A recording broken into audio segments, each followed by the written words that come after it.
जब भगवान विष्णु ने किया माता पार्वती के साथ छल। सतयुग में जब संसार की सभी शक्तियां अपने पूर्ण रूप में सक्रिय थी, तब भगवान शिव और माता पार्वती एक विशेष स्थान पर निवास कर रहे थे। यह स्थान था बद्रीनाथ धाम, जो भगवान शिव का प्रिय विश्राम स्थल था। बद्रीनाथ की घाटी में बसा यह क्षेत्र अत्यधिक शांतिपूर्ण और दिव्य माना जाता था। यहाँ भगवान शिव और माता पार्वती अपने परिवार के साथ सुख शांति से रहते थे। इस स्थान का सौंदर्य और दिव्यता इस कदर थी कि कोई भी देवता यहाँ अपने विश्राम के लिए आ सकता था। लेकिन इस धरती पर भगवान विष्णु ने कुछ ऐसा किया जो किसी के लिए अप्रत्याशित था और जो आज भी धार्मिक कथाओं में एक दिलचस्प मोड़ के रूप में याद किया जाता है।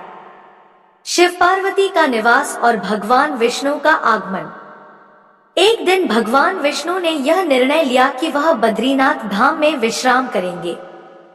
यह स्थान भगवान शिव और माता पार्वती के घर जैसा था, लेकिन विष्णु को यह स्थान इतना प्रिय लगा कि उन्होंने इसे अपने कब्जे में लेने का मन बना लिया।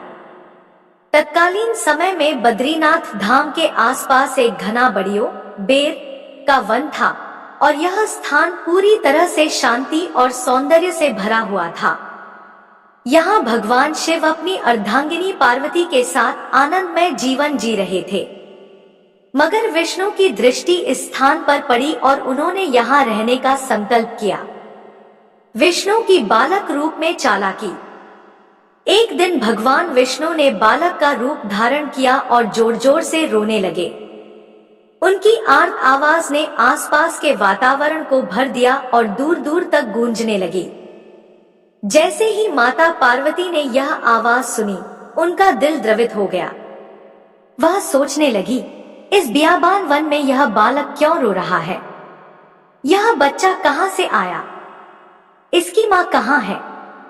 माता पार्वती का मातृत्व भाव जाग उठा और उन्होंने बिना किसी संकोच के उस बालक को अपने पास बुला लिया। वह तुरंत दौड़ते हुए उस बालक के पास पहुंची और उसे अपने घर ले आई। भगवान शिव की समझदारी और पार्वती का ममता भाव।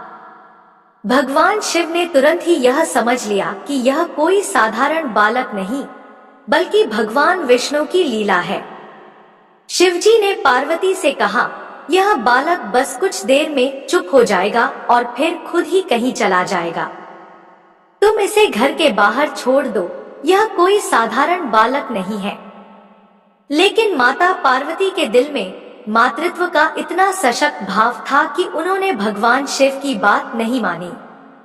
वह बालक को लेकर घर के भीतर आ गई, उसे गोदी में उठा लिया और उसे चुप कराकर सुला दिया।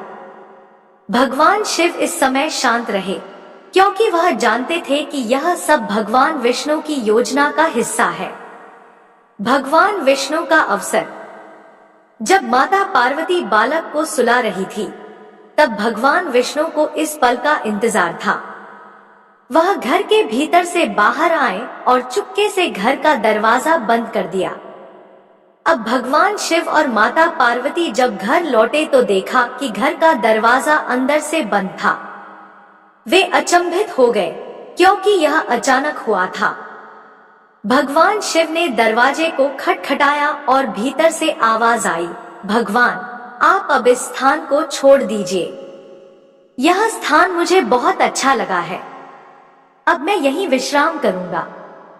आप इस स्थान से केदारनाथ चले जाइए।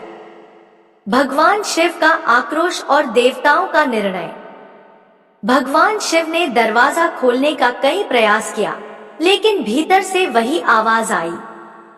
यह सुनकर भगवान शिव समझ गए कि यह पूरी योजना भगवान विष्णु की है। भगवान विष्णु ने पार्वती और शिवजी को यह संकेत दे दिया कि अब उनका समय इस स्थान पर समाप्त हो चुका है।